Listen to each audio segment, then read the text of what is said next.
안녕하세요. 오늘의 데일리 뉴스레터에 오신 것을 환영합니다. 중국의 불법 어업이 전 세계적으로 활개를 치고 있어 모두가 골머리를 앓고 있는 가운데 한국이 획기적인 방법으로 중국 불법 어업 일당들을 한방에 소탕했다는 소식이 알려지며 엄청난 화제를 모으고 있습니다. 검거된 중국 선원은 당시 상황을 물어보는 기자에게 설명을 하던 도중 패닉 반응을 일으키기까지 했는데요. 이 장면이 송출되자 중국의 이기적인 불법 어업에 피해를 보고 있는 나라들은 도대체 한국이 어떻게 소탕했길래 이렇게 말도 못하는 거냐? 라며 당장 그 비법을 알려달라고 아우성치고 있는 상황입니다. 한편 남은 중국 일당들은 적어도 당분간 한국에 얼씬도 하지 못할 것으로 보이는데요. 이번 한국이 선보인 새로운 단속법에 완전히 공포에 질린 상태이기 때문입니다. 중국 불법어업 일당들을 단 한 방에 소탕해버린 한국의 비밀병기, 그리고 지금까지 그 어떤 위협에도 뻔뻔한 태도를 유지했다가 한국의 강력한 한방으로 인해 두려움에 떨고 있는 중국 반응 함께 전해드리겠습니다. 중국이 자국 선박을 남미, 아프리카, 태평양, 중동 등 전 세계 국가법인 소속으로 허위 등록시켜 현지 당국의 감시망을 피해 주요 어장에서 싹쓸이식 조업을 벌이는 것이 발각되었습니다. 대규모 선단을 이룬 중국 어선들의 불법 조업에 각국 정부가 대규모 군사력을 동원해 단속에 나서자 국제사회의 이목을 피하기 위해 이런 꼼수를 부리고 있다는 분석입니다. 중국의 불법 어로 활동을 추적해온 미국 워싱턴 DC의 비영리 언론 단체 아웃로 오션 프로젝트 아웃로 오션 프로젝트는 중국 기업들이 남미와 아프리카, 중동, 남태평양 등 15국에서 자국 선박 249척을 현지 법인 소속으로 등록한 뒤 이 국가들에서 조업하고 있다고 4일 고발했습니다. 이 단체에서 확보한 중국 선박 이름과 소속 회사, 식별 번호 등을 분석한 결과 이 중국의 불법 어선들은 아르헨티나, 가나, 세네갈, 이란, 러시아 등 현지 국기를 내걸고 조업하고 있지만 실소 일주는 모두 중국 기업이었던 것입니다. 이런 꼼수는 상당수 국가에서 외국 국적 선박의 어업 및 외국인 선주 등록 금지 규정을 우회하는 편법 및 불법 행위일 뿐만 아니라 해당 국가의 어부들의 서식지를 해치고 약탈해가는 행위였습니다. 아웃로 오션 프로젝트는 중국 기업들이 현지 국가법인으로 등록한 뒤 외국 국기를 꽂고 활동하는 이른바 깃발 꽂기 플래깅인 방식으로 세계 곳곳의 어로 통제권을 급속도로 확장하고 있다고 지적했습니다. 타국 수역에 침범해 대규모 남획을 한 뒤 도망가는 식의 불법 조업을 벌여왔던 중국이 현지 당국의 단속을 피하기 위해 더욱 교묘한 방법을 쓰고 있다는 뜻이기도 했습니다. 중국 원양 어선은 현재 3,000척이 넘는 것으로 추정됩니다. 중국 어선의 10%에 가까운 선박 249척이 깃발 꽂기 방식으로 현지 단속을 피하고 있는 셈입니다. 게다가 이런 꼼수들은 잘 걸리지도 않아 많은 국가들이 골머리를 앓고 있는데요. 그 대표적인 국가는 바로 남미 국가 아르헨티나였습니다. 중국 선단 65척이 아르헨티나 국기를 달고 어업을 하는데 이는 아르헨티나 전체의 오징어, 어선의 무려 90%에 달하는 수입니다. 아웃로 오션 프로젝트가 현지 언론에 공개된 10여 선원 명부를 검토한 결과 아르헨티나 해역에서 조업하는 어선 근로자 4분의 1 이상이 중국 국적자라고 나타나기도 했습니다. 사실상 중국 어선들이 아르헨티나의 오징어 어장을 독점하는 셈입니다. 이 외에도 가나 70척, 세네갈 13척 등 아프리카 국가들과 미크로네시아 16척 등 태평양 국가들, 이란 11척 등 중동 지역까지 중국 어선이 진출해 이 나라들 깃발을 내걸고 해양 자원을 쓸어가고 있었습니다. 말 그대로 바다 위에 양아치가 따로 없는 상황입니다. 이때 한국이 꺼낸 기상천외한 해결책이 알려지며 해당 국가들의 눈을 휘둥그레하게 만들고 있는데요. 심지어 검거할 뿐만 아니라 한국의 적발 방식을 두려워하는 중국 어선들이 공포심마저 느끼고 있다는 사실이 알려지면 더더욱 화제를 모으고 있습니다. 실제로 중국의 불법 어업 문제는 아르헨티나에서 가장 큰 문제가 되고 있다고 언급한 만큼 아르헨티나의 관심은 굉장히 뜨거웠습니다. 한국의 적발 소식을 전한 아르헨티나 매체 암비토는 우리 아르헨티나는 당장 한국이 중국 어업의 공포의 대상이 된 방법을 이들을 단 한 방에 잠재워버린 기술을 배워야만 한다. 라면서 크게 관심을 표하고 있습니다. 중국은 2000년대 이후 경제 성장으로 수산물 수요가 급증하자 본격적으로 원양어업에 나섰다. 떼를 지어 몰려다니면서 어망을 내리고 닥치는 대로 쓸어가 어류씨를 말리는 중국 어선단은 전 세계 국가의 공포 대상이다. 상당수 국가는 자국 해역에 미사일을 갖춘 함정을 곳곳에 배치하고 불법 중국 어선들을 침몰시키기도 했지만 이들의 불법 조업은 끊이지 않고 날로 규모를 키우고 있다. 중국은 전 세계에서 어획한 어류를 한국에도 대량 수출하고 있다고 나타났다. 중국 선박들은 지난 2022년부터 지난해 말까지 2년간 아르헨티나, 가나, 모리타니 등 3국에서 조업한 1,058톤 규모의 참치와 오징어 등을 한국으로 수출했다. 아웃로 오션 프로젝트 관계자는 한국 또한 중국 불법 조업의 주요 피해국이다. 피해 국가 소비자들이 중국이 다른 국가에서 사실상 약탈한 생선을 소비하는 있는 아이러니한 상황. 그만큼 중국이 이 어업을 얼마나 불법적으로 차지하고 있는지 또 얼마나 안 좋은 영향을 끼치고 있는지를 알 수 있었다. 또한 이 같은 불법 어업이 단속과 적발에도 끊이질 않는 이유가 공개됐다. 바로 그 뒤에 중국 정부가 숨어 있다는 충격적인 사실이 밝혀진 것이다. 중국이 아프리카와 남미, 태평양 곳곳에 자국 선박들을 진출시키는 건 이들 국가에 대한 항구 통제권을 강화해 장기적으로는 해양에서의 군사 영향력을 높이려는 의도도 있다는 폭로가 나온 것이다. 그간 중국 지도부는 1대1로 사업과 연계된 민간 프로젝트를 지렛대 삼아 타국에서 군사 거점을 확보하는 데 주력해왔다. 때문에 모두가 문제 해결에 곤란해할 때 오직 한국만이 전혀 예상치도 못한 방법을 썼다. 바다 위가 아니라 하늘에서 이들을 잡기 시작한 것이다. 한국은 이들을 공중에서 단속한다는 말도 안 되는 믿을 수 없는 해결책을 제시했고, 그리고 그는 효과가 있었다. 라고 감탄을 터뜨렸습니다. 매체에 따르면 한국은 이제 바다 위가 아니라 하늘에서 바다를 감시하는 해경 순찰 항공기를 도입했다는데요. 그리고 중국의 불법 어선들은 그런 한국의 손바닥 위였습니다. 결국 수상한 대형 어선 2척이 포착되고 그 불법 어업 과정을 하늘에서 모조리 지켜본 한국해양경찰에게 빼도 박도 못하며 잡혀버렸기 때문입니다. 전례 없던 해결책을 내놓은 한국엔 중국 어선들은 물론 뒤에 있던 중국 정부까지 당황해하기에는 충분했다는데요. 사실 한국이 이를 도입한 것은 지난해부터이다. 그런데 모두가 바다 위에서 하는 작업을 하늘에서 한다고 뭐가 달라질까? 라며 의구심을 품을 때 한국만이 이를 직접 결과로 만들어 보여줬고, 이제 중국 어업 측에게 한국은 제일 까다로운 상대이자 무서운 상대가 되어버렸다. 우리 아르헨티나도 당장 한국의 기술을 도입해야만 한다. 라고 강하게 주장했습니다. 해당 매체는 한국 해경들과의 인터뷰 내용도 실었는데요. 이교민 서해해경청 무한고정익 항공대장은 해상에서는 체증이 안 되기 때문에 저희 항공기의 역할이 굉장히 중요하다. 항공기에서 비노출로 체증을 하고 그 체증된 것을 경비함정에 전달을 한 이후에 그것을 증거로 삼아서 수사를 진행한다. 그리고 이는 비단 나뿐만 아니라 밤에도 엄청난 효과를 보였습니다. 한국의 해경 순찰 항공기는 밤에도 빛을 발휘했다. 서해 해경 순찰 항공기가 뜨는 전남 무안국제공항 고도 3,000m 상공에서도 서해와 남해를 레이더로 꼼꼼하게 훑으며 한국 해경은 각 어선이 무슨 조업을 하고 있는지 파악했다. 그리고 또 불법 조업이 의심되는 선박 한 척을 발견했고 이를 또 특수 카메라로 영상을 촬영하며 증거를 남겼다. 딱 걸린 불법 중국 어선들은 도망칠래야 칠 수도 없는 상황. 꼼짝없이 붙잡힌 채 검거되어야만 했다. 이렇게 완벽히 일처리를 하는 한국에게 중국이 공포심을 품을 만도하다. 그동안 재미 좀 봤을 텐데 한국의 등장으로 이제 전 세계가 한국과 같은 방법을 도입할 것이기 때문이다. 한국의 선한 영향력이 전 세계에 희망의 바람이 불게 하고 있다.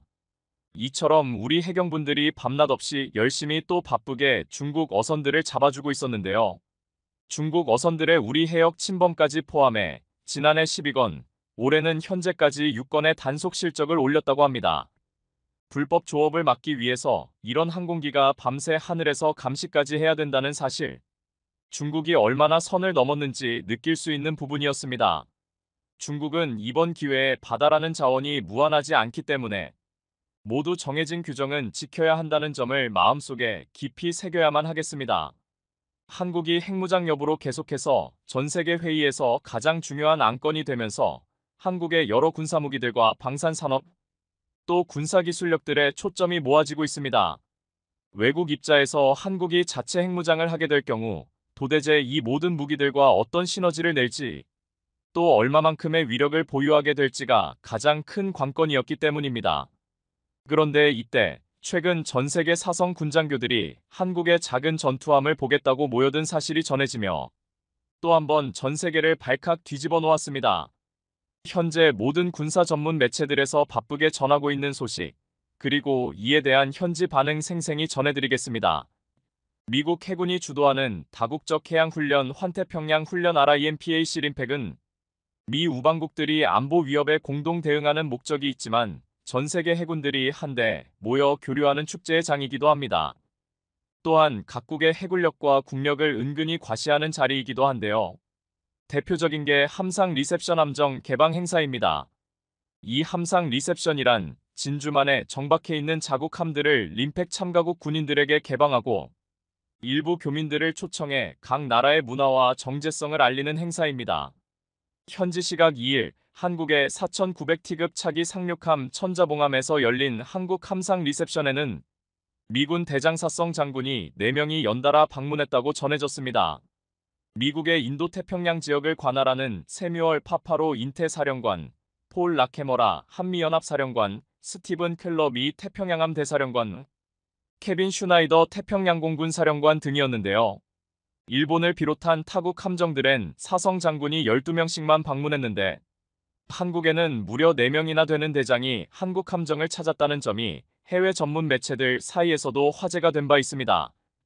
해외 매체들은 이는 그만큼 한국의 잠수함 기술이나 성능, 퀄리티가 뛰어나다는 뜻이고 또 그만큼 미측의 관심사가 크다는 의미일 수 있다 고 조명했습니다. 현직 해군에서 일하는 전문가들의 말에 따르면 한국의 함정이 입소문을 타면서 인도, 싱가포르 등에서도 한국 함정을 타보자는 얘기가 돌았다는데요. 그로 인해 동상 리셉션에는 25만 350명가량이 방문하는데 한국 리셉션에만 무려 500여 명이 몰리게 된 것이라면 한국의 함정이 전 세계적으로 얼마만큼의 관심을 받고 있는지를 설명했습니다. 특히 하와이에 거주하는 생존 625 참전 용사가 리셉션에 참석한 일도 화제가 됐었는데요. 해군 관계자는 오늘날 한국이 이런 국력을 갖게 된 것도 당신이 없었다면 불가능했다는 메시지를 주기 위해서였다. 이를 높이 평가한 이들이 많았다고 전했습니다. 해군 림팩 전대를 이끌고 있는 문종화 대령은 림팩은 한국군의 달라진 위상을 반영한다.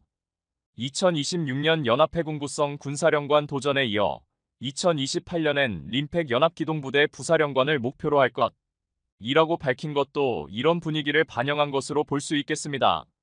한국은 올해 림팩에서 림팩의 지휘부라고 할 수 있는 연합해군 구성 군사부사령관으로 진입했습니다. 림팩 지휘부 구성을 뜯어보면 해군의 이 목표치가 허황된 것만은 아니란 것을 알 수 있다는 게 해군의 설명입니다. 한국이 올해 림팩에서 미국 다음으로 전력과 인력을 많이 파견하는 등 기여도가 적지 않기 때문입니다. 이와 함께 조명되는 사실이 하나 더 있었는데요. 바로 우리나라가 미국을 비롯해 방산 강대국들을 제치고 세계 최초로 스텔스 무기 관련 신기술을 개발하는 데 성공했다는 것입니다. 그 정체는 바로 잠수함용 스텔스 메타 물질입니다. 현재 모든 강대국들이 손에 넣고 싶어 아우성지는 그 기술을 한국만이 완벽하게 성공시켜 전 세계적으로 엄청난 화제를 모으고 있는데요. 한국은 단순히 스텔스 기술을 개발하는 데 성공했을 뿐만 아니라 실질적으로 군사무기에 적용하기 위한 직접적 상용화 단계에 돌입했다는 놀라운 소식까지 전해졌습니다. 본격적인 상용화 단계에 돌입한 이번에 한국이 개발한 스텔스 메타 물질은 깊은 바닷속에서 스텔스 잠수함이 빛의 굴절 방향을 조절하거나 그대로 흡수해버리는 완전히 새로운 형태의 점자파 교란 장치로 적군의 손해와 레이더에서 날아오는 레이더 탐지를 완전히 지워버리는 방식의 차세대 스텔스 장비입니다. 특히 메타 물질을 이용한 한국사 스텔스 잠수함 개발 소식은 군사력 강대국인 미국을 비롯해 러시아나 중국에서도 아직까지 메타 물질을 개발하지 못했기 때문에 지금 한국과 가장 빨리 동맹을 맺는 나라가 미래의 가장 강력한 나라가 될 것이라는 분석까지 나오고 있어 한국 주변국은 물론 서방 국가 전역에도 충격을 안겨주고 있습니다. 세계적인 권위를 자랑하는 군사 전문 매체 제인제이는 중국과 일본을 포함한 전 세계 군사 및 방산무기 기업들이 한국의 스텔스 메타 개발 소식에 입을 다물지 못하고 있다 라고 전하며 한국의 이 기술이 얼마만큼 대단한지 또 이 소식이 전 세계에 어떤 파급력을 지녔는지를 소개했습니다. 지금까지 현대 전장에서 잠수함은 스텔스라는 개념 자체가 없었다. 아무리 강력한 미국과 러시아의 핵잠수함이 와도 고성능의 소나를 이용한 바닷속 탐지 시 핵잠수함의 모든 것이 적나라하게 탐지되고 이런 전자파 파장을 완벽하게 제압하기 사실상 불가능에 가까웠기 때문이다. 그러나 대한민국이 스텔스 메타 물질을 개발하게 되면서 상황은 완전히 뒤바뀌게 되었다. 한국산 스텔스 메타 물질은 현대전의 방식을 완전히 뒤바꿀 만큼 강력한 대전략 무기로 탄생하게 됐다. 한국산 스텔스 메타 물질은 현대전의 방식을 완전히 뒤바꿀 만큼 강력한 대전략 무기로 탄생하게 됐다. 현재 한국은 세계에서 6번째로 SLBM 현무 미사일 발사까지 완벽하게 성공하면서 스텔스 메타 물질과 SLBM 미사일의 조합을 통해 한국을 호시탐탐 노리고 있는 중국이나 일본을 순식간에 현무 미사일로 폭격해버릴 수 있는 스텔스 잠수함 개발이 가능해졌다. 한국군은 차세대 잠수함 프로젝트 장보고 3, 도산 안창호에 이어 현무 미사일 발사가 가능한 2번함인 암무함도 취역에 성공했고 3번함인 신제호함까지 진수한 상황이다. 추가적으로 현무 미사일 발사형 잠수함 7척을 건조해낼 예정으로 전해진다. 전세계 군사력 5위라는 무시무시한 순위를 자랑하는 한국이 주변 국가인 일본과 중국을 압도적으로 앞지르려 하고 있다. 해외 군사 전문가들은 한국이 이번에 개발한 스텔스 메타 물질을 접목시킨 한국의 스텔스 잠수함에는 지상 타격 미사일의 최상급 성능으로 꼽히는 현무 4 SLBM 미사일 발사대를 탑재해 폭격해버리면 엄청난 위력을 자랑하게 될 것이라고 내다봤는데요.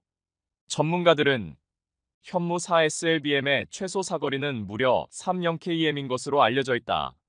이것이 스텔스 잠수함과 결부될 경우 적국의 중심부를 곧바로 타격 가능한 괴물 수준의 사거리를 자랑하는 전투함이 만들어질 것이다. 적들은 한국의 미사일이 어디서 날아오는지도 깨닫기 전에 불바다가 되어버릴 것이다.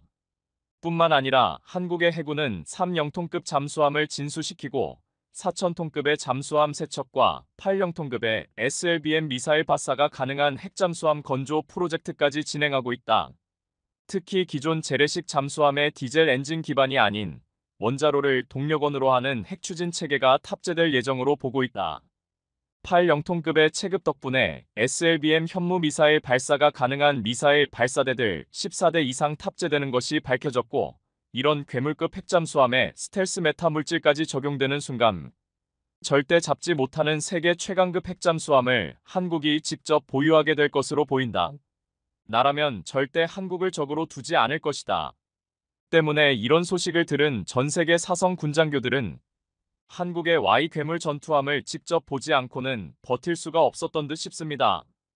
특히나 이 한국형 스텔스 잠수함의 스텔스 메타 물질이 주목받는 이유는 깊은 바다속에서 음향 굴절을 조절해 레이더 탐지 시 파동을 흡수하거나 통과시킴으로써 잠수함의 소나나 음파 탐지기에 잡히지 않는 엄청난 기술을 갖고 있기 때문인데요. 뿐만 아니라 진동과 같은 판에서 파동의 흐름 자체를 극단적으로 바꿀 수 있는 것도 새롭게 확인되었습니다. 즉 스텔스 잠수함뿐만 아니라 더 나아가 적군의 잠수함을 먹통으로 만들어 박살내버리는 파동 조작기 역시 개발이 가능해졌다는 뜻이었습니까? 대한민국이 군사무기 신소재의 개발 분야에서 미국보다 먼저 스텔스 메타 물질을 보유하는 데 성공했으면 그에 멈추지 않고 또 어느새 한 단계 더 나아가 엄청난 기술을 접목시키는데 성공한 것입니다. 세계 방산 관련 언론들이 한국 연구진들을 주목하는 것은 당연한 수순이었습니다. 놀라운 연구 성과를 기록하고 이러한 스텔스 잠수함 상용화를 준비하고 있는 우리 국방과학연구소에 감사함과 뿌듯함을 느끼고 또 응원을 보내며 지난해 한국 방위산업의 수출 규모가 130억 달러, 약 16조 9천억 원을 넘어선 가운데 최근 전투기자 주포전 차다 연장 로켓까지 호평받고 있어 이제 한국의 방산 수출은 세계 4강을 눈앞에 두고 있다는 평가를 받고 있습니다. 그런데 이때 한화그룹은 국내 기업 최초로 미국 조선소를 1억 달러에 인수했다고 발표해 경쟁사들을 놀라게 했습니다. 미국 필라델피아에 있는 필리조선소 지분 100% 중 60%를 한화시스템이 인수하고 한화오션이 40%를 인수함에 따라 한화그룹이 본격적으로 미 해군 함정 건조 및 수리 시장에 참여할 수 있게 되었기 때문입니다. 미 해군 함정 수리 시장은 약 20조 원에 달하는 것으로 알려지고 있는데요. 한화그룹은 필리조선소 인수를 통해 미 해군 함정 수리 시장에 적극 참여할 것으로 알려졌습니다. 그런데 한화의 필리조선소 인수가 단순히 미 해군 함정 수리에 국한된 사업이 아니라 이보다 훨씬 더 깊은 의미가 있다는 주장이 여기저기서 제기되고 있습니다. 먼저 누구보다 중국의 군함 건조 속도를 따라잡기 위해서 한국의 조선소를 활용해 미 군함을 건조해야 한다고 주장했던 카를로스 델 토로 미 해군성 장관이 해군 홈페이지에 올린 성명서를 통해서 이렇게 밝힌 겁니다. 한화의 필리조선소 인수는 우리의 새로운 해양 치국 메러타임 스테이트크래프트의 판도를 뒤집는 중요한 사건 게임 체인징 마일스톤이다. 이 평가야말로 한화의 필리조선소 인수를 미 해군 장성들이 어떻게 보고 있는가를 확실히 말해주고 있다고 하겠습니다. 그런가 하면 한화가 미국 조선소 인수에 성공하자 동북아시아 경쟁국들은 한국이 이 조선소 인수를 통해 미국 핵잠수함 기술을 이전받는 것인가? 이 문제에 대해 촉각을 곤두세우고 있습니다. 현재 우크라이나 전쟁에서 러시아가 취하는 태도는 중국에 상당한 영향을 주고 있다는 분석입니다. 즉 미국이 더 많은 군사적 지원을 우크라이나에 하고 자신들이 전선에서 밀리면 결국 핵을 사용하겠다고 위협하는 러시아를 보면서 중국이 자신들도 대만을 속전속결로 치고 들어가 단시일에 병합한 후 핵으로 위협하는 공식을 쓸 수 있다는 것을 배우고 있다는 것입니다. 하지만 한 가지 다른 점은 중국이 대만을 침공하는 순간 미국과 전면전을 벌여야 한다는 점입니다. 최근 중국은 미국이 가장 싫어하는 장면, 즉 핵 잠수함 영상을 관영 CCTV에 올려 미국을 자극하기도 했습니다. 중국은 인민해방군의 핵잠수함 94호형 창정 18호와 함께 쥐랑 3탄도미사일은 사거리 1만 km 이상으로 미국 본토를 타격할 수 있다는 설명도 덧붙였습니다. 시기상 미국 본토를 타격할 수 있는 핵잠수함의 모습을 보여주었다는 것은 중국도 러시아처럼 여차하면 핵무기 사용이 가능하다는 미국을 향한 의미심장한 경고였습니다. 미국은 중국의 이러한 도발을 감지하고 이미 오커스 동맹을 통해서 영국과 함께 호주의 핵잠 기술을 이전할 것이라고 천명했습니다. 그런데 문제가 있습니다.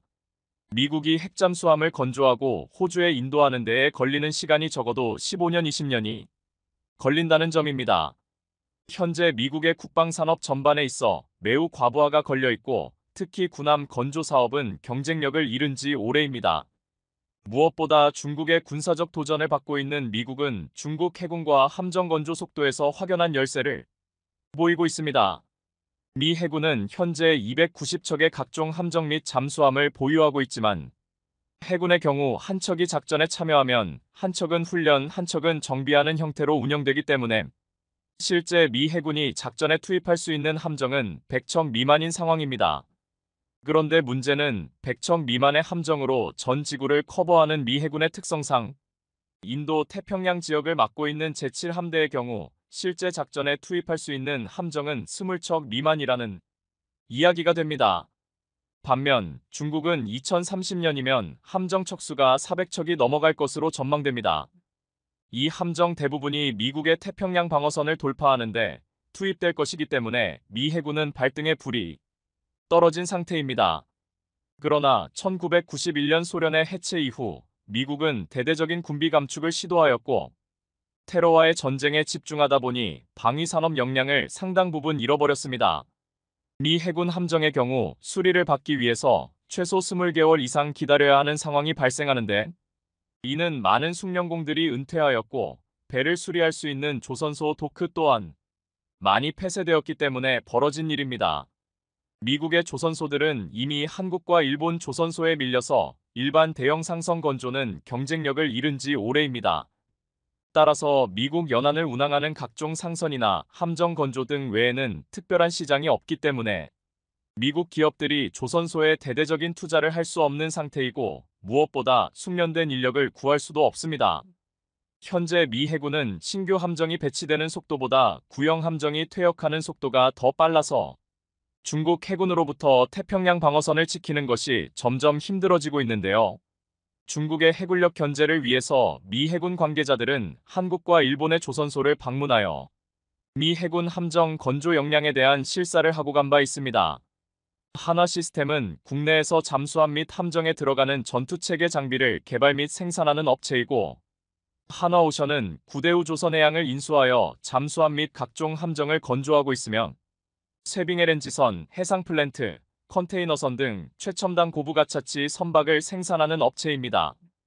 최근 한화오션은 무인 잠수정 및 무인 수상함정 개발에도 뛰어들었으며 미 해군은 무인함대로 구성된 유령함대 전략을 공개한 바 있는데요. 지금 중국과 일본 등 경쟁국들이 예의주시하는 것은 해군과 한화 측이 필리조선소를 매개로 더 많은 분야에서 협업할 가능성이 높기 때문입니다.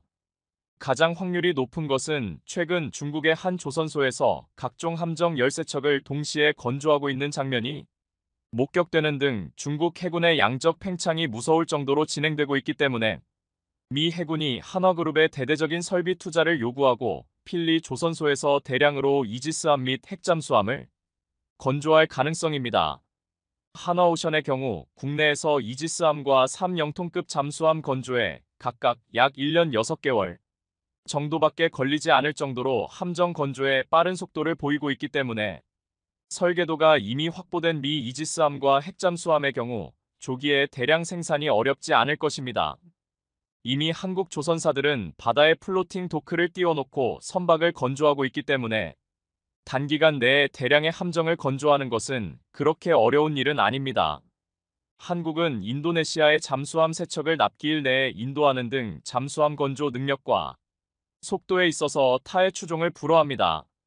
그리고 가장 중요한 것은 지금 세계에서 중국과의 함정 건조 속도전, 물량전에서 맞불을 놓을 수 있는 기업은 현재 한국의 조선소밖에 없습니다. 그런데 중요한 것은 이 과정에서 미 해군은 원활한 함정 및 잠수함 건조와 수리를 위해서 각종 첨단 설계 도면을 한화 측에 제공할 수밖에 없게 될 것이고 이 과정에서 미 해군의 핵잠수함 건조 기술이 한화로 넘어올 가능성도 배제할 수 없는 상황입니다.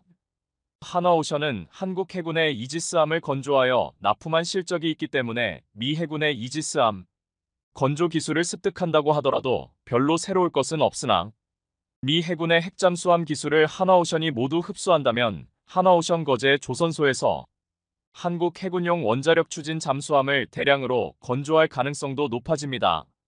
현재 한국의 소형 모듈형 원전 제작업체들이 빌 게이츠가 설립한 테라파워사와 함께 소형 모듈형 원전을 제작하여 해외로 수출하는 작업을 진행하고 있는데요. 따라서 20피트 컨테이너 크기 정도의 소형 모듈형 원전을 한국형 원자력 추진 잠수함에 설치하는 것은 크게 어렵지 않은 작업이고 미국도 반대할 수 없는 상황입니다. 더구나 한국의 원자력 추진 잠수함 보유에 대해서 해군 함정이 절대적으로 부족한 미국이 크게 반대할 수 없는 상황입니다. 중국과 일본이 우려하는 것도 바로 이 점입니다. 한화그룹이 이번에 인수한 미국의 필리조선소를 통해서 원자력 추진 잠수함 설계에 관련된 각종 도면 및 노하우를 흡수한다면 동북아시아의 중국 해군의 입지가 상당히 위축될 수도 있기 때문입니다.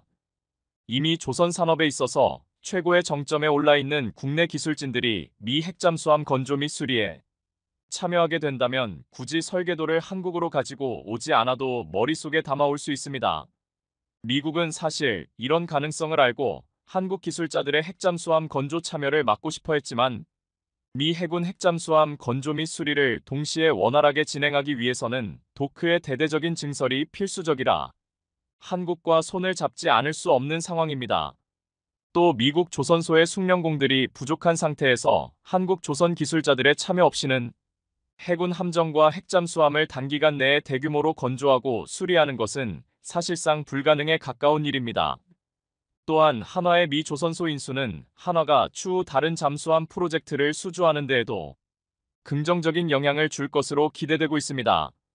현재 친미 성향의 캐나다는 60조 원 규모의 잠수함 사업을 추진하고 있으며 필리핀, 인도, 폴란드 또한 잠수함 건조 사업을 추진하고 있기 때문입니다. 한편 오는 가을 미 대선에서 압도적으로 앞서 나가고 있는 트럼프 전 대통령이 당선될 가능성이 점점 높아지고 있는데요. 현재 미 트럼프 진영은 한국의 독자적인 핵무장을 지지하고 있는데 한국군이 독자적인 핵무장을 하게 되면 중국은 미국을 견제하기 전에 한국군을 먼저 견제해야 할 수도 있습니다. 그런데 한국 공군은 이미 F-35A 스텔스기 39대를 보유하고 있으며 추가로 20대를 더 도입할 예정이고 2027년부터 전력화될 예정입니다. 게다가 앞으로 KF-210의 예상보다 빨리 실전 배치되면 중국은 더욱 기겁할 것입니다. 중국이 자칭 5세대 스텔스기라고 주장하는 젠20도 한국의 적수가 되지 못할 것으로 전망됩니다.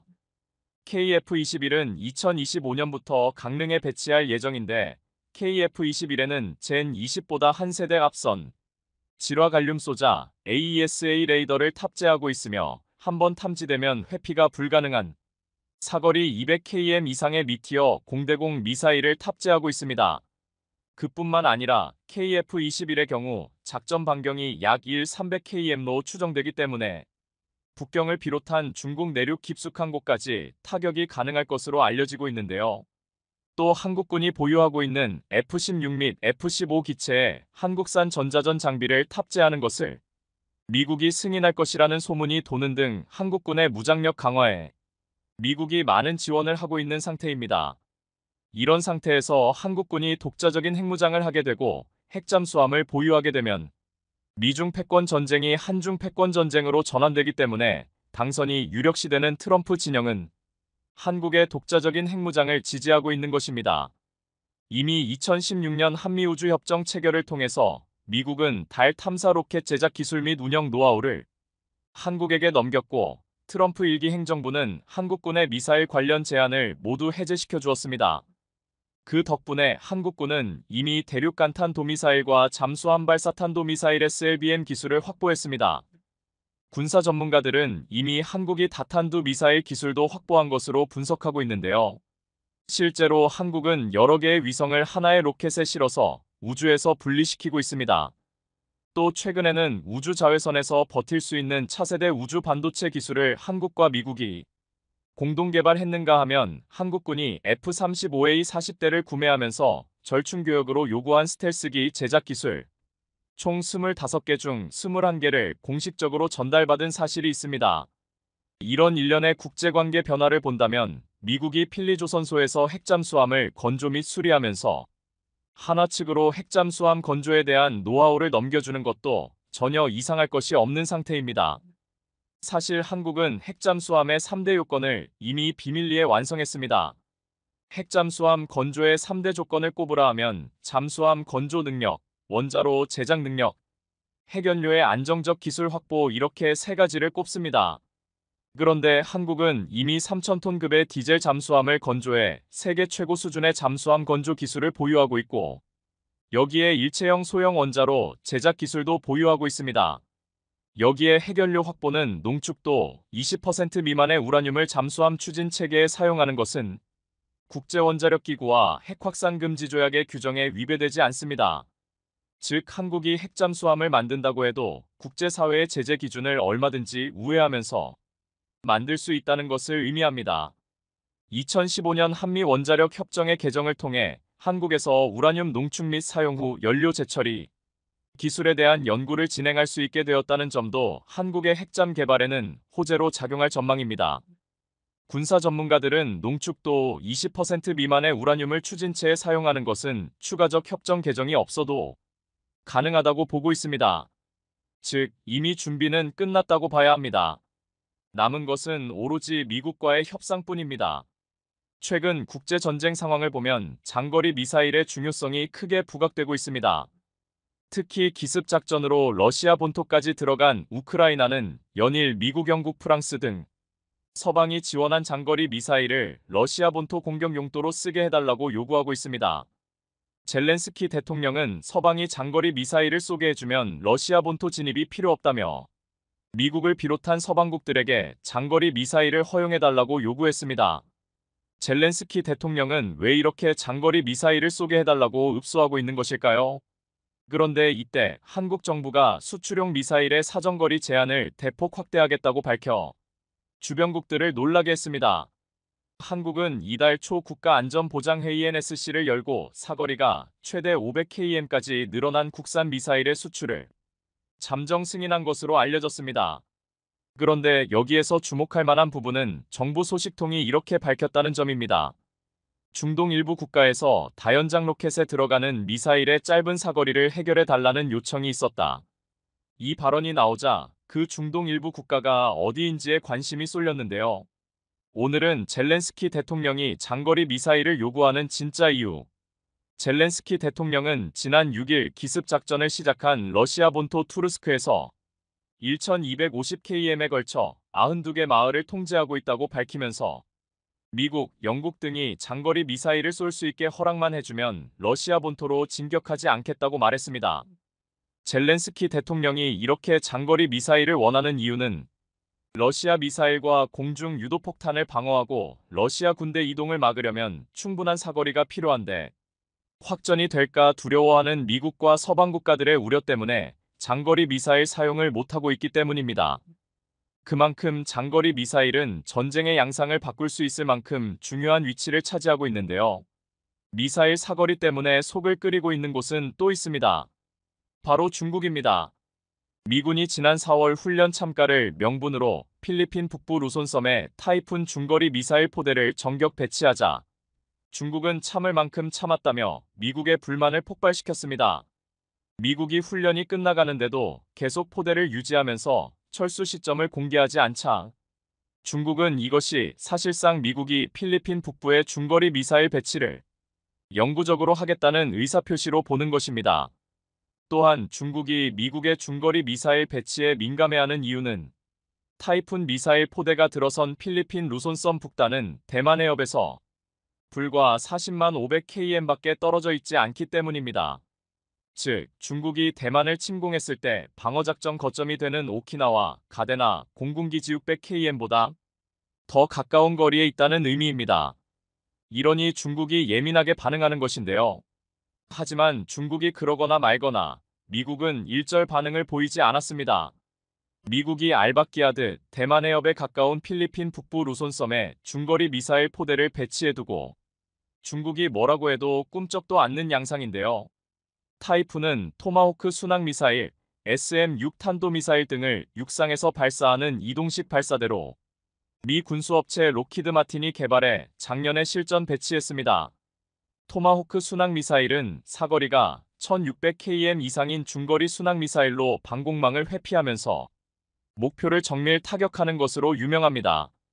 중국이 왜 이렇게 발끈하느냐? 타이푼 포대의 필리핀 배치가 갖는 의미는 미군이 냉전 이후 처음으로 해외에 중거리 미사일을 배치했기 때문입니다. 그것도 중국이 휘젓고 다니는 필리핀 해역에다 말입니다. 미국은 1987년 옛 소련과 맺은 중거리 핵 전력 조약 INF에 따라 사거리 500만 5,500km의 중단거리 탄도미사일과 순항미사일을 모두 폐기했습니다. 그러나 러시아가 단거리 탄도미사일 이스칸데르를 개발하고 중국이 괌과 일본 등지를 겨냥한 중단거리 미사일을 개발해 2000여 기를 실전 배치하자 트럼프 전 대통령이 2019년 이 조약 탈퇴를 선언했던 것입니다. 이후 타이푼 플랫폼을 개발해 이번에 처음으로 실전에 배치한 것인데요. 사거리 460km인 SM-6 탄도미사일도 대만 해협을 건너오는 중국군 전투기와 함정에 치명적인 타격을 가할 수 있습니다. 중국으로서는 눈의 가시와 같은 존재가 되는 것입니다. 한마디로 중국이 대만을 침략했을 경우 중국군의 전략적인 반응 속도가 제약을 받을 수밖에 없게 되기 때문에 중국이 미국의 중거리 미사일 배치에 이렇게까지 예민하게 반응했던 것인데요. 이처럼 전략적 위치에 배치되는 중 장거리 미사일의 위력은 전쟁의 향배를 가를 정도로 중요합니다. 그런데 이런 상황에 한국도 미사일 사거리를 확대하기로 결정하자 주변국들이 한국의 결정을 예의주시하고 있습니다. 최근 한국 정부는 수출용 미사일의 사정거리 제한을 기존 300km에서 500km로 확대 허용하겠다고 밝혔습니다. 한국은 2021년 한미 미사일 지침 해제로 미사일 개발 및 운용 관련 제한이 완전히 풀렸습니다. 하지만 수출용 미사일은 국제다자 간 협의체제인 미사일기술 통제체제 MTCR가 규정한 탄두 무게 및 사거리 규제를 받고 있습니다. 2022년부터 폴란드에 수출하고 있는 폴란드형 천무오마르 K와 함께 공급한 수출형 유도무기 CTM-290의 사거리가 290km인 이유도 바로 이 미사일 기술 통제체제의 규제를 받고 있기 때문이었습니다. 그런데 한국 정부가 수출용 미사일 사거리 연장을 결정함에 따라 이를 바탕으로 국내 방산업체들은 수출용 미사일 사거리 연장에 들어갈 전망인데요. 특히 국산 다연장 로켓 천무의 유도 미사일을 필두로 국산 미사일 및 무인 드론 등의 수출이 활발해질 것으로 기대되고 있습니다. 전문가들은 앞으로 탄두 중량을 줄이는 방식으로 사거리를 늘린 개량 미사일이 생산 수출될 것으로 예견하고 있습니다. 이렇게 되면 기존보다 훨씬 강한 위력의 미사일 수출도 가능해질 것입니다. 다만 이번 결정이 국제 대량살 상무기 WMD 수출 통제 체제인 미사일 기술 통제 체제 MTCR 해석과 충돌할 가능성이 있다는 게 전문가들의 평가인데요. 하지만 한국 정부 내부에서는 세부 규정을 이용해 통해 이를 우회할 수 있다고 판단한 것으로 전해졌습니다. 하지만 수출 대상국의 주변 국가와 외교적 마찰을 빚을 가능성은 부담이 되고 있습니다. 사거리가 연장된 천무의 미사일이 수출되는 중동 국가들은 현재 이스라엘 하마스 전쟁, 이스라엘 이란의 전면전 위기 등으로 심각한 안보 불안을 느끼고 있기 때문입니다. 이미 아랍에미리트 UAE는 2017년 천무를 수입했고 사우디아라비아도 최근 천무를 도입해 운용하고 있는데요. 만일 UAE에 수출된 천무의 사거리가 500km로 연장되면 페르시아만 건너 이란 본토를 직접 타격할 수 있다는 걸 의미합니다. 또한 사거리 제한이 풀린 한국산 미사일 로켓포 등이 우크라이나 전쟁에 활용될 가능성을 우려하는 러시아의 반발을 부를 수도 있는 일입니다. 하지만 방산업계 전문가들은 한국 무기가 유럽에서 더욱 활약할 수 있기를 기대하는 미국이 한국의 사거리 확대 결정 전에 이미 한국 정부의 사거리 확대에 동의했을 가능성이 있다고 보고 있습니다. 한국이 독자적으로 결정했을 리 없다는 것입니다. 한국의 천무 다연장 로켓의 위력이 실증된 곳은 놀랍게도 중동에서였습니다. 사우디아라비아가 하마스를 돕는 예멘의 후티 반군을 포격하는데 한국산 다연장 로켓 천무 사용 정황이 포착된 것입니다.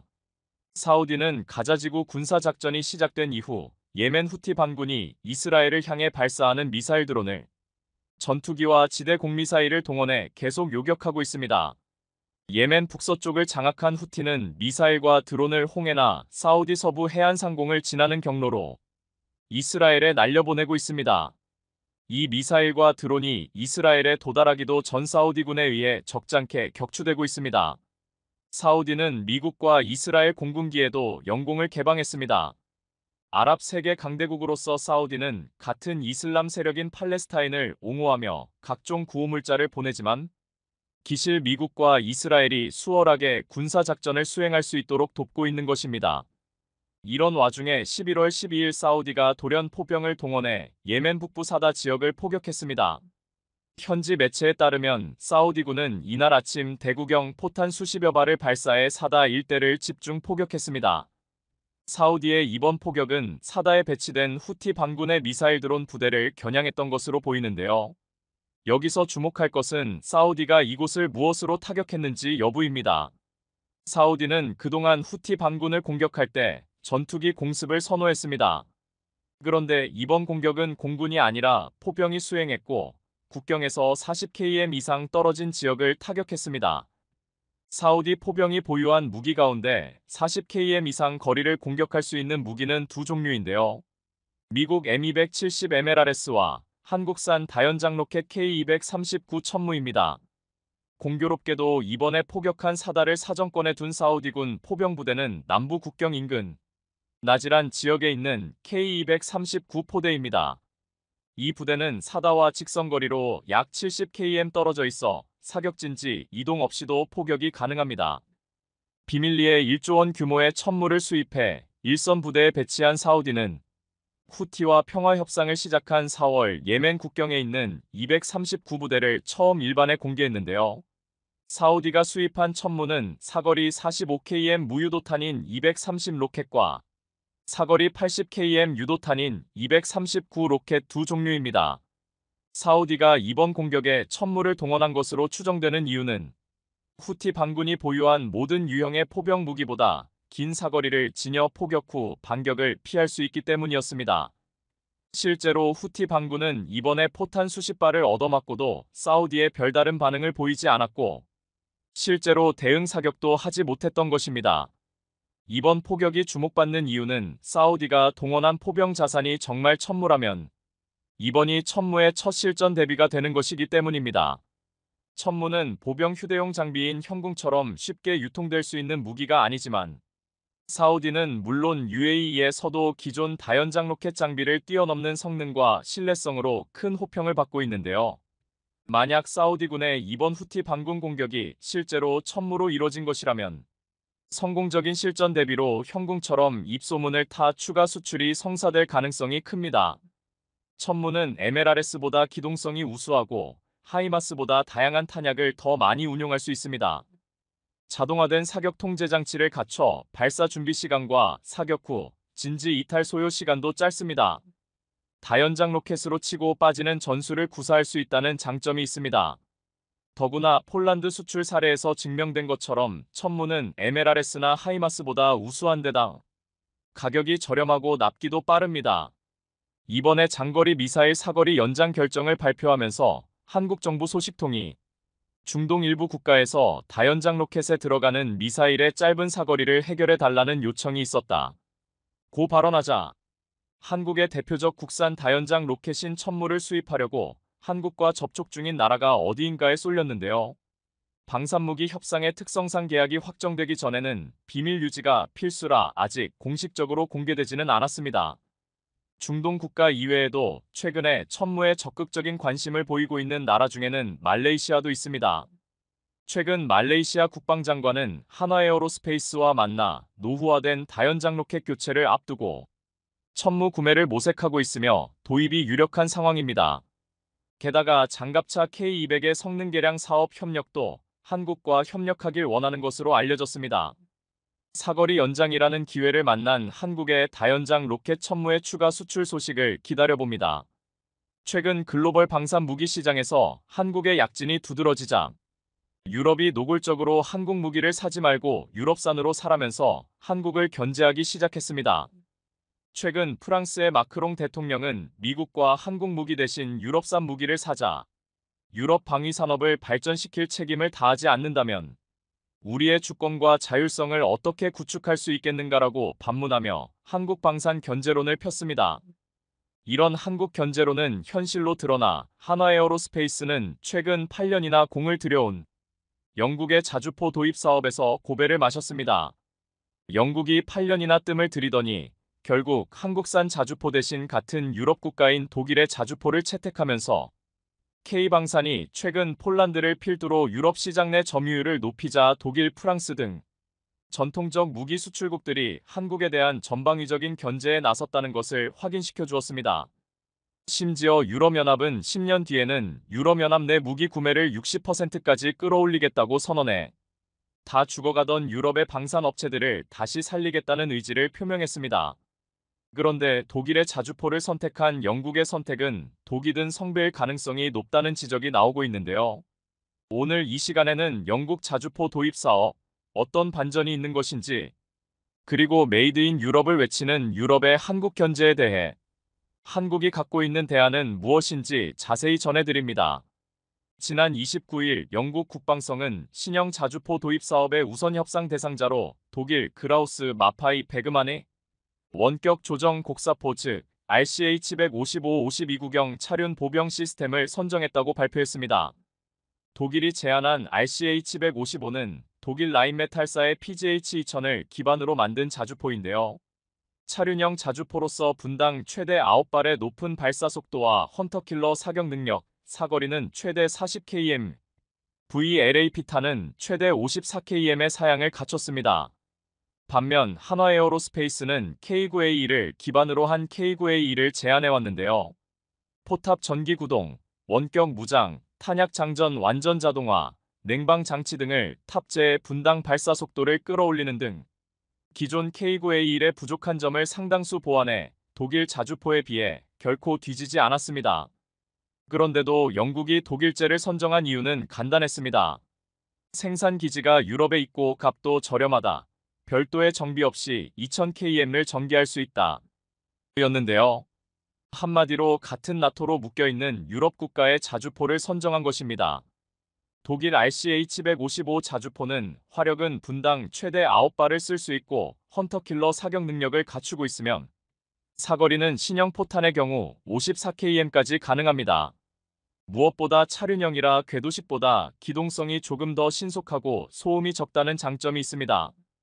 또한 차량형은 평지가 많은 유럽에서 신속 이동이 가능하고 드론의 공격을 당해 파괴되어도 또다시 빨리 생산하기에 용이해 차륜형 자주포를 선택한 것으로 분석되는데요. 독일의 주요 방산업체인 크라우스 마페이 베그만, 라인메탈의 제조 공장이 영국에 다 몰려 있어서 산업적인 측면이나 일자리 창출이라는 경제적 이득으로만 봐도 독일이 더 손쉬운 선택이었을 것입니다. 심지어 영국의 자랑인 챌린저 전차의 개량 사업도 영국 내 독일 방산업체가 주도하고 있을 정도로 영국은 지금 독일과의 협력이 중요한 상황입니다. 이러한 분위기도 독일에 유리하게 전개되었을 것입니다. 독일 입장에서도 프랑스가 우크라이나 지원에 소극적으로 나오자 영국과 협력해서 자신들의 부담을 줄여야 하는 입장이 되었고, 그래서 우크라이나 지원에 적극적인 영국의 자주포 기술 이전을 약속하면서 협력을 하기로 했을 것입니다. 여기에 나토 무용론을 제기하고 있는 트럼프 미국 전 대통령의 재선 가능성이 높아지고 있는 점도 유럽 국가들의 담합 아닌 담합을 부추겼습니다. 결국 거리상으로도 국제 정세로도 한국에는 기회가 제한적일 수밖에 없었습니다. 하지만 영국이 8년 동안 한화가 제안한 K9A2에 대해 간을 보다가 막판에 독일로 튼 과정은 찜찜한 부분이 한두 가지가 아니었습니다. 먼저 영국은 별도의 입찰 공고를 내지 않고 있다가 독일의 RCH-155 차륜형 자주포를 선택했다고 발표했습니다. 독일은 이번에 선정된 RCH-155 차륜형 자주포 18문을 우크라이나에 보내겠다고 예고했습니다. 그런데 5개월이 지난 지금까지 우크라이나에 보내지 못하고 있습니다. 아무래도 영국 자주포 사업에 선정되기 위해 마치 우크라이나 전선에 신속히 투입할 수 있는 것처럼 가점을 받기 위해서 작업을 했던 게 아닌가 의심스러운 대목입니다.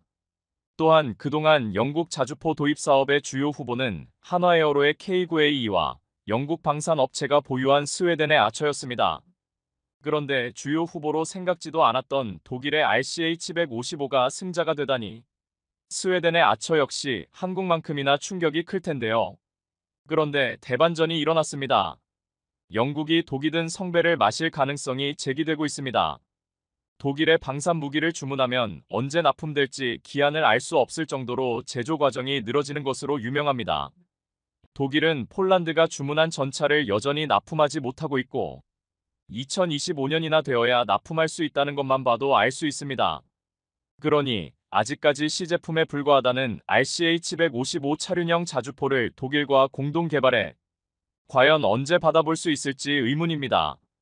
공동 개발 기간이 늘어지고 양산 시점이 오래 걸리면 걸릴수록 대당 생산 가격은 더 높아질 게 뻔합니다.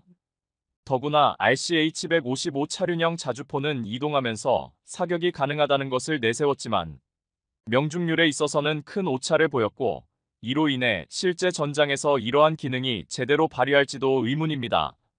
정확도가 1도만 틀어져도 17mm 이상의 오차가 발생하는 게 자주포이기 때문입니다.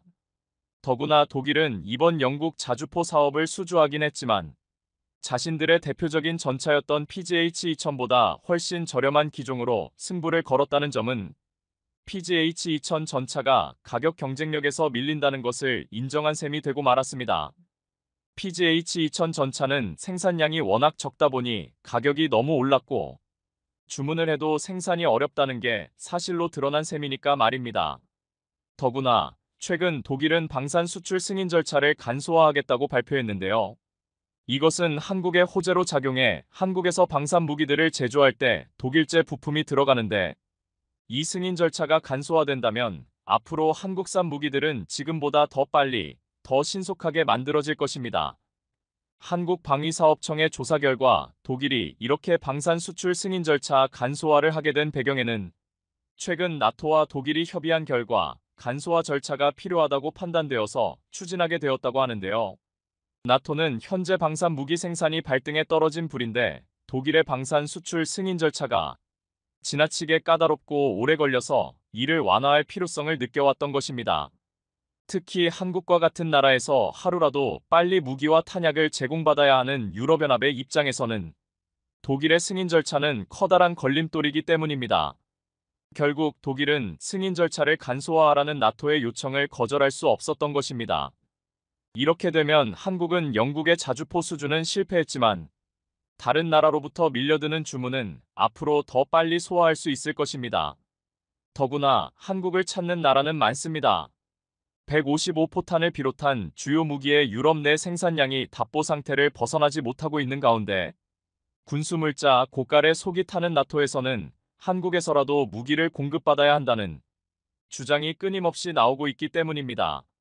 우크라이나는 매달 최소 20만 발의 포탄을 필요로 하지만 유럽이 생산하는 포탄 개수는 여전히 월 5만 발 안팎에 불과하며 그나마도 전부가 우크라이나에 지원되는 게 아닐 정도로 턱없이 부족하다고 알려져 있는데요. 결국 무기가 고갈된 나토는 스웨덴 스톡홀름에서 열린 방산 포럼에 처음으로 한국을 초청했습니다. 또한 가장 최근에 나토에 가입한 스웨덴도 가장 먼저 한국을 찾아 잠수함 분야에서 협력을 원한다고 밝혔습니다. 스웨덴 군 총사령부 합동작전본부장 칼 요한 에드스트렘은 스웨덴이 나토 회원국이 된 직후 가장 먼저 한국을 방문해 이렇게 말했습니다. 한국은 스웨덴에 여러모로 중요하다.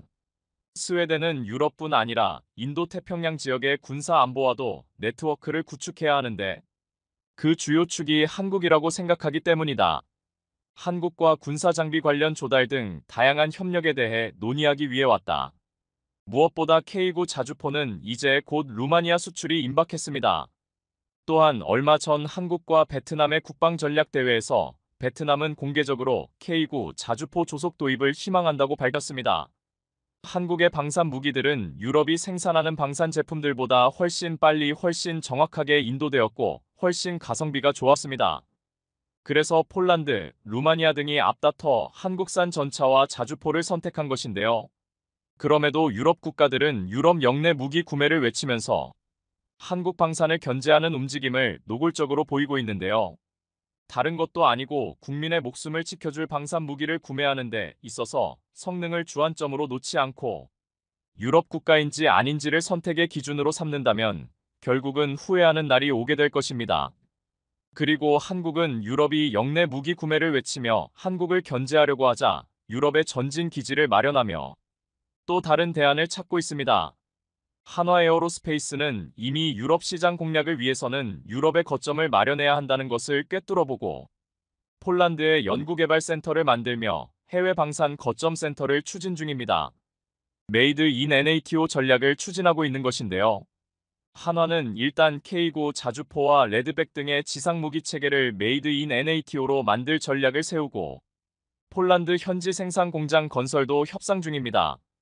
쉽게 말해 한화는 우리도 나토제 무기다라는 전략을 추진하고 있는 것인데요.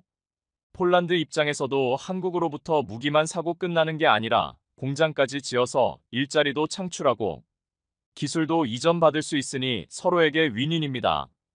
유럽이 아무리 한국을 견제하려고 해도 한국은 곧 방법을 찾을 것입니다. 시청해주셔서 감사합니다.